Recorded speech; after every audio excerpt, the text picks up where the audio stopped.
Pretend you're my boyfriend, right now. I barely had time to process the words before Victoria Kensington, my CEO, the woman who'd built a tech empire from scratch, the person who terrified half our office, grabbed my wrist with surprising strength and pulled me close.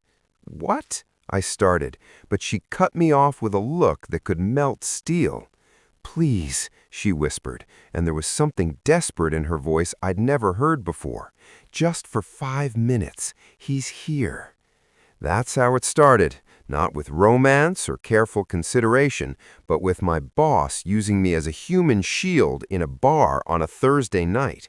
And somehow, impossibly, it led to the most complicated, beautiful, terrifying thing that's ever happened to me. I'd heard about this kind of situation before. My friend Dylan told me about something similar that happened to him once, except in his case, it was his ex's mom at a restaurant. I remember thinking at the time, man, that's complicated. I had no idea I was about to end up in my own version of that mess. But let me back up and tell you how I got there. 6 months earlier, I'd walked into Meridian Tech as their new senior software engineer, thinking I'd finally made it. Corner office potential, 6-figure salary, working for one of the fastest growing companies in the industry, Victoria Kensington's company. Everyone knew her story. Built Meridian from her garage at 25, turned it into a $500 million enterprise by 38. Forbes called her a visionary. TechCrunch called her ruthless. The people who worked for her called her brilliant and terrifying in equal measure.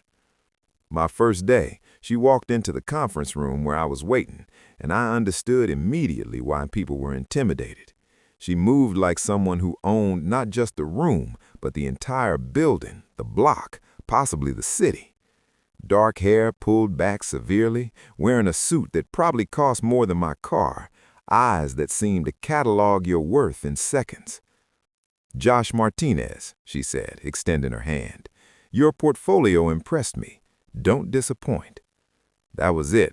30 seconds, maybe less, and she was gone, leaving me feeling like I'd just been assessed and conditionally approved.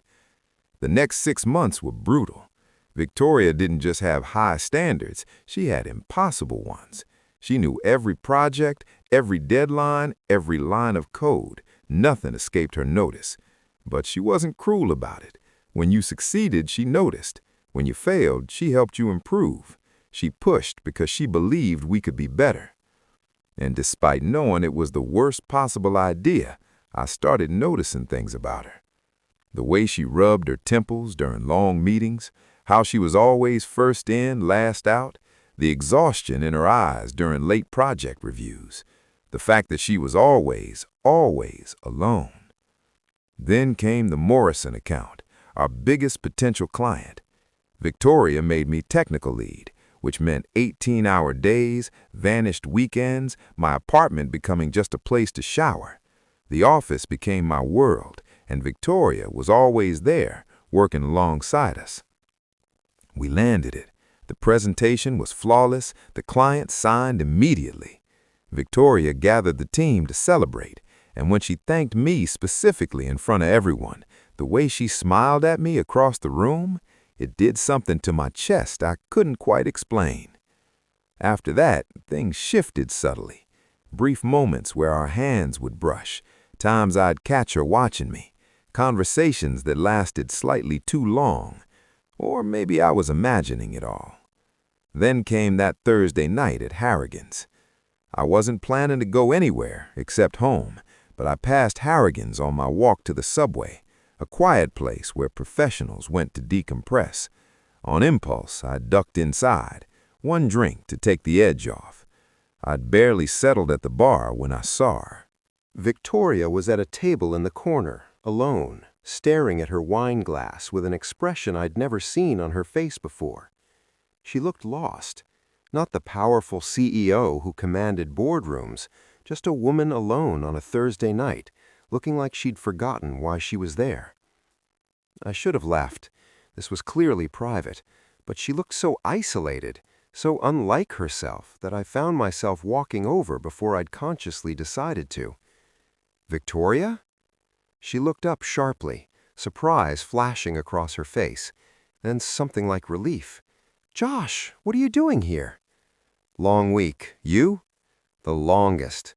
She gestured to the empty chair. "Sit, please." We talked for maybe 20 minutes. Real conversation, not work. She told me about building Meridian, the sacrifices she'd made. I told her about my own pressures, my fears. It felt easy, natural, like we'd been doing this for years. Then, everything changed. The door opened and Victoria's whole body went rigid. I followed her gaze to see a man walk in. Tall, expensive suit, the kind of guy who looked like he owned things, confidence bordering on arrogance. "Oh God," Victoria breathed. "No, not here, not tonight." "Who?" That's when she grabbed my wrist. "Pretend you're my boyfriend, right now." "What?" "Please," she whispered urgently. "Just for 5 minutes. He's here, my ex. I need him to think I've moved on." The man had spotted us. His eyes locked on Victoria, and something predatory crossed his face. He started walking over. "Please, Josh," Victoria said, and the desperation in her voice made my decision. "Okay." She moved closer, her hand sliding from my wrist to intertwine with my fingers on the table. When the man reached us, she looked up with a smile that was pure ice. "Richard, what a surprise!" So this was Richard. I'd heard the name in passing. Victoria's ex, also worked in tech, someone important. Up close, he had that particular brand of arrogance that came from never being told no. "Victoria!" His eyes slid to me, assessing, dismissive. "I didn't know you were seeing anyone." "There's a lot you don't know about my life anymore, Richard," Victoria said smoothly. "Richard, this is Josh. Josh, this is Richard Castellano, our COO. Wait, her ex worked at Meridian? How had I not known this? "Your COO?" I managed to keep my voice steady. Richard's smile was thin. "Victoria and I have a complicated history, personal and professional." "Had," Victoria corrected coldly. "Past tense. We're not complicated anymore, Richard. We're nothing." Something flashed in his eyes. Anger, maybe, or wounded pride. "Victoria, you can't still be upset about—" Victoria squeezed my hand tighter.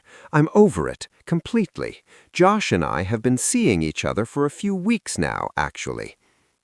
I tried to look like a boyfriend and not a terrified employee who'd just been conscripted into corporate warfare.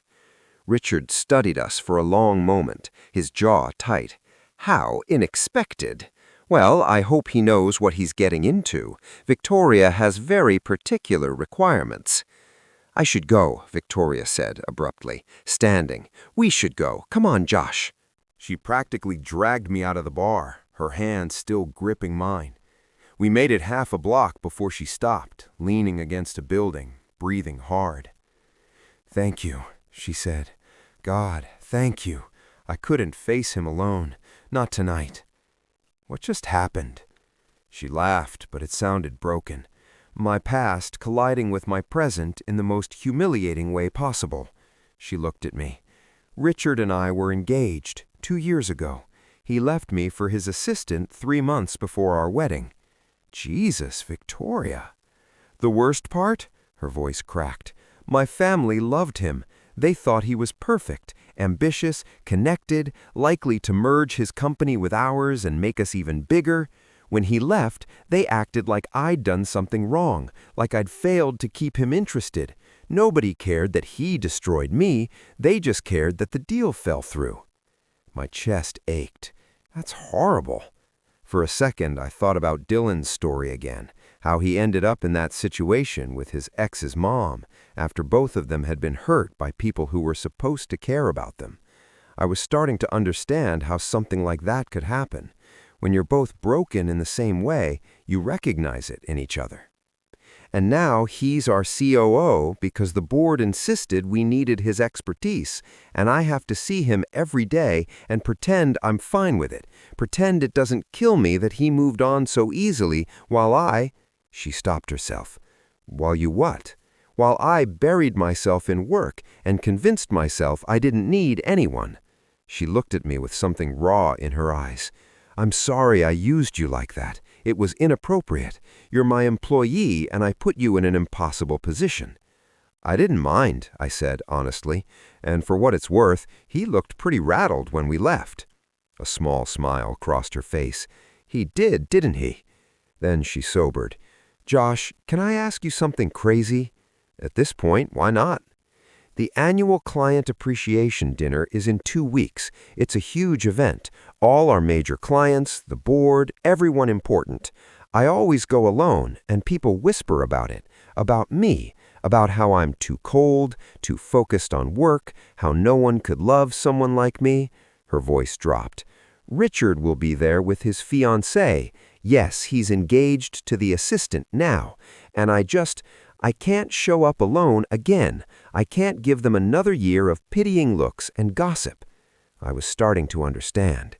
You want me to be your date.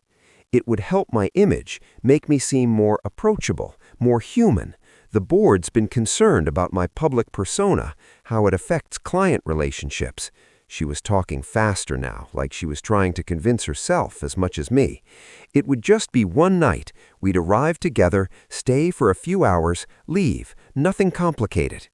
Victoria, I know it's asking a lot, and I know it could be awkward, but you were so convincing tonight, and She met my eyes. I'm tired of being alone at these things, tired of being the ice queen everyone whispers about. Just once I'd like to show up with someone and not feel like a failure. She looked so vulnerable, so unlike the powerful CEO I knew that I couldn't say no. Okay, I'll do it. Relief flooded her face. Really? Really? But we should probably practice, right? Make it convincing? Practice? You said it yourself. We need to be believable. That means spending time together, getting comfortable, making it look natural. I was improvising now, but it made sense. How about we meet a few times before the dinner? Coffee, lunch, whatever. Get our story straight. Learn to act like a couple. Victoria studied me for a long moment. That's actually a good idea. She pulled out her phone. Give me your number. We'll set something up. Over the next 2 weeks, I saw a side of Victoria I'd never imagined existed. We met for coffee that Saturday. She showed up in jeans and a sweater. I'd never seen her in anything but business attire, and she looked younger, softer. We talked for 3 hours, and not about work. She told me about growing up with parents who valued success over happiness, about building Meridian to prove she was worth something, about how lonely it was at the top. Everyone sees the CEO, she said at one point, the boss, the woman who has it all. Nobody sees that I go home to an empty apartment every night and wonder if this is all there is. I see you, I said quietly, the person, not just the position. Something shifted in her expression.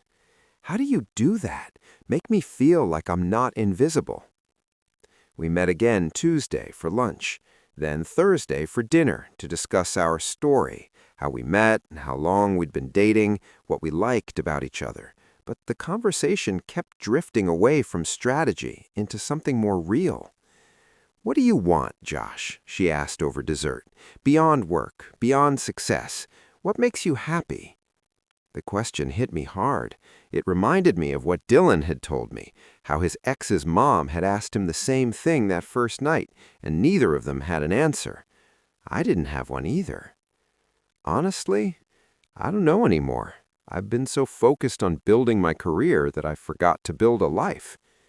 Me too, she whispered. God, me too. The second week, we met 4 times. The pretense of practicing was getting thinner. We were just spending time together because we wanted to. She laughed at my terrible jokes. I made her try foods she'd never had. We argued about movies and music and debated whether AI would save or doom humanity. I like this, she admitted on our 6th practice session. Being with you. It doesn't feel like work. It feels like, I don't know, like I can breathe. I know what you mean. The night before the dinner, we met at her apartment to finalize details. She opened the door in a casual dress, hair down, looking nothing like the intimidating CEO from my first day. "Come in. I ordered Thai food. Hope that's okay." We ate on her couch, going over last-minute details, but I kept getting distracted by how close she was, how her perfume made my head spin, how when she laughed, her whole face transformed. "Josh?" She was watching me with an expression I couldn't quite read. "Are you okay?" "I'm realizing something, and I'm not sure I should say it." "Say it anyway." "This doesn't feel like pretending anymore. These past 2 weeks spending time with you, it's been the best part of my days. And I don't think that's just about playing a role." Victoria's breath caught. "Josh? I know it's complicated. You're my boss. This started as a favor, but somewhere along the way, it became real for me." I met her eyes. "Did it become real for you, too?" She was quiet for a long moment. Then softly, "Yes, God help me, yes." She kissed me then, and it wasn't for practice or pretense. It was real and desperate and perfect. When we pulled apart, she was crying. "What are we doing?" Something terrifying, something that could complicate everything, but I don't want to stop. Neither do I. The client appreciation dinner was at the Blackstone Hotel. Crystal chandeliers, designer gowns, the city's elite mingling over champagne that cost more than my monthly rent. Victoria looked stunning in a midnight blue dress, her hand resting naturally on my arm as we worked the room. And I realized it wasn't an act anymore. The way she smiled at me, the way we moved together, it was genuine. We were a couple, whether we'd officially acknowledged it or not. Richard was there with his fiancée, a young blonde who looked uncomfortable in the spotlight. When he saw us, his face darkened. "Victoria," he said, approaching with false pleasantness. "Josh, you two are still together. How persistent." "Persistent implies effort. This is effortless," Victoria said coolly. His jaw tightened. "Enjoy it while it lasts. These things rarely do, especially when there's such a power imbalance." "The only imbalance here is your desperate need to convince yourself I'm not happy," Victoria shot back. "We're done, Richard. Move on." We walked away, and I felt her trembling slightly. "You okay?" "Better than okay. Did you see his face? He's seething." She looked up at me. "Thank you for being here, for being you." Later, during dinner, I found her hand under the table and squeezed it. She squeezed back, then leaned over and whispered, "Can we leave soon? I'd rather be alone with you." "Absolutely." We made it another hour before slipping out. In the lobby, waiting for her car, she pulled me into a corner and kissed me. Not a practice kiss or a performance kiss, a real one, deep and full of promise. "Take me home," she breathed. "Stay with me tonight." I did, and that night, everything changed. Monday morning, I walked into the office floating on air. Victoria and I had spent the weekend together, talking, laughing, making plans. We decided to keep things quiet for now, navigate the complications carefully. But we were together, really together. Then I got to my desk and found the email. It had been sent to the entire board of directors. Anonymous sender, subject line, inappropriate workplace conduct. The body was brief. Attached are photos from Friday's dinner showing CEO Victoria Kensington in a romantic relationship with employee Josh Martinez. Board review recommended. The attachments were photos from the dinner. Victoria and me dancing, kissing in the lobby, looking at each other with obvious intimacy. My blood ran cold. Within an hour, I was summoned to Victoria's office. She looked pale, her usual composure cracked. "They want a board meeting," she said quietly. "Tomorrow, conduct review." "Victoria!" Richard sent the email. I know it was him. He had someone following us, taking photos." Her hands were shaking. The board is livid. They're saying I've compromised my position, shown poor judgment, violated professional ethics. But we haven't violated any policy. It doesn't matter. The optics are terrible. CEO dating an employee, using company events for personal relationships. She looked at me with anguish. I'm so sorry, Josh. This is my fault. I should never have involved you. Don't, I said firmly. Don't apologize for this. We didn't do anything wrong. Tell that to the board. The board meeting was in the main conference room. 10 board members seated around a massive table, all looking at Victoria with varying degrees of disappointment and judgment. Richard sat at the far end, his expression carefully neutral, but I could see the satisfaction in his eyes. I wasn't supposed to be there, but Victoria had insisted. If they're going to judge us, they're judging both of us.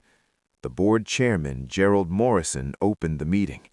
Victoria, we've received concerning information about your personal conduct. Photos showing you in a romantic relationship with one of your employees at a company function. This is deeply problematic. I'm aware of the photos, Victoria said calmly. What would you like to know? Are you in a relationship with Mr. Martinez? Yes. Murmurs around the table. Richard's smile grew slightly. That's a serious ethical violation, Morrison continued. As CEO, you're in a position of power over all employees. A romantic relationship creates conflicts of interest, potential favoritism, liability for the company. With respect, Gerald, that's not accurate, Victoria interrupted. Our policies prohibit relationships between direct supervisors and their reports. Josh doesn't report to me. He reports to the VP of Engineering, who reports to the CTO, who reports to the COO, who reports to me. There are 4 levels of separation, no policy violation. The spirit of the policy, another board member started. The spirit of the policy is to prevent abuse of power in direct reporting relationships, Victoria said firmly. That doesn't exist here. Josh and I are both adults who developed feelings for each other. We've been discreet, professional, and our relationship doesn't impact his position or treatment in any way. The photos suggest otherwise, Richard said smoothly. They show you using a company event for personal romantic purposes. That reflects poorly on Meridian's professional image. Victoria's eyes flashed. You want to talk about professional image, Richard? Really? Because I seem to recall you leaving your fiancé for your assistant, causing massive gossip and embarrassment for this company, and yet the board welcomed you as COO with open arms. That's different. How? How is it different? Because you're a man? Because your relationship ended before you started a new one? Barely? The double standard here is astounding. Victoria, Morrison said sharply, this isn't about Richard, isn't it? She stood up, and I saw the powerful CEO I'd met 6 months ago. Fierce, brilliant, unwavering. Let me tell you what this is really about. I've built this company from nothing. I've worked 80-hour weeks for 13 years. I've sacrificed relationships, health, every personal priority to make Meridian successful. And I've never asked for anything in return, except respect and the freedom to run this company my way. Now I meet someone who makes me happy, genuinely, deeply happy, and suddenly there's a problem. Not because I've violated any policy, not because my work has suffered. Our stock is at an all-time high, we just landed our biggest client ever, and I've led this company to record profits for 6 consecutive quarters. The problem is that I dared to have a personal life, that I dared to be human instead of just a CEO. She looked at each board member in turn. So here's what I'm going to do. I'm going to resign effective immediately. You can find someone else to dedicate their entire existence to this company, someone who won't complicate things by falling in love. I'm done sacrificing my happiness for people who don't even have the decency to judge me by the same standards they apply to everyone else. Silence. Then I stood up. With all due respect, that's bullshit. Every head swiveled toward me. Victoria's eyes went wide. Josh, she started. No, they need to hear this. I looked at the board. Victoria Kensington is the best CEO this company will ever have. She's brilliant, dedicated, fair, and she cares more about Meridian's success than anyone in this room. And you're going to lose her because she committed the crime of being happy? You want to talk about ethics? Let's talk about the ethics of allowing Richard Castellano to sit on this board when he clearly sent those photos to sabotage Victoria. Let's talk about the ethics of holding her to impossible standards while giving men in similar positions a pass. Let's talk about the ethics of forcing someone to choose between their career and their personal life when they've done nothing wrong. I turned to Victoria. I quit. If they're going to force you out for being with me, then I'm gone too. You're worth more than this company, more than this board, and more than playing by rules that only apply to you. Josh, no, Victoria's voice cracked. Yes, I'm not letting you sacrifice yourself again. You've given enough. I walked out, my heart pounding, not sure if I'd just done something incredibly brave or incredibly stupid. 3 days later, my phone rang. Unknown number. Mr. Martinez, this is Patricia Chen from Meridian's board. My stomach dropped. Yes? I wanted to inform you that there have been some developments. After you left the board meeting, we had a very productive discussion. Victoria made several compelling arguments about modernizing our policies and expectations. She also threatened to take her resignation public, along with the details of the board meeting, which would create significant PR problems. I couldn't help but smile. That sounded like Victoria. Long story short, Patricia continued, we've decided to update our relationship policies to be more progressive and realistic. Victoria remains CEO, and we'd like to offer you your position back, along with a promotion to lead architect, partially because you're excellent at your job, and partially because anyone brave enough to tell off the entire board probably deserves more responsibility. I was speechless. I'll take that as a yes, Patricia said dryly. We'll send over the paperwork. Oh, and Mr. Martinez, for what it's worth, you were right. We were being hypocrites. It won't happen again. She hung up, and I just stood there, phone in hand, not quite believing it. Then I called Victoria. Josh? She sounded tentative, worried. I just got a very interesting phone call. Oh, God, what did they say? They want us both back. You're still CEO. I'm getting promoted. Apparently, telling off the board was the right move. Silence. Then, are you serious? Completely. You convinced them, Victoria. You stood up for yourself, for us, and you won. I heard her breath catch. We won. Yeah, we did. I paused. Want to celebrate? There's a bar I know. I think it's where we first met. Harrigan's? Meet me there in an hour? She was already there when I arrived, sitting in the same corner booth where this had all started. But she looked different, lighter, freer, like she'd set down a weight she'd been carrying for years.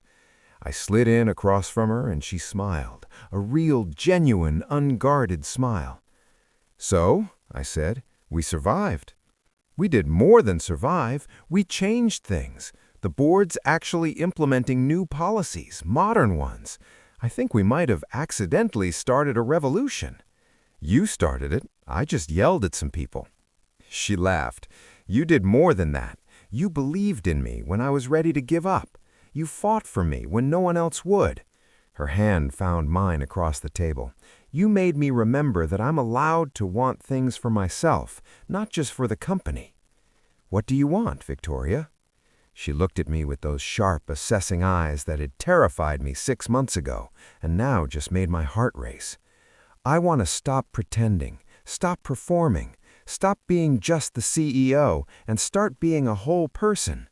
I want to choose life over work, at least some of the time. I want to be happy. She squeezed my hand. I want you, publicly, messily, completely, no more hiding. People will gossip. Let them. There'll be judgment. There already is. At least this way, I'll be living my life, not theirs. I moved around to her side of the booth, pulled her close, and kissed her right there where anyone could see. When we pulled apart, she was smiling. "Are you lonely tonight?" I whispered, echoing her question from weeks ago. "Not anymore," she said. "Never again." We left Harrigan's hand in hand, walking into a future that would definitely be complicated and probably involve more board meetings and gossip and challenges we couldn't anticipate. But we'd face them together. And that made all the difference. Sometimes the right choice isn't the safe one. Sometimes you have to risk everything, your job, your reputation, your carefully constructed walls, for the chance at something real. Victoria and I both learned that the hard way. But here's what I know now. Some risks are worth taking. Some people are worth fighting for. And sometimes, when you're brave enough to stop pretending and start living, you find exactly what you've been looking for all along. I'm not lonely anymore. Neither is she. And that's worth every complication, every risk, every impossible choice we had to make. It's worth everything.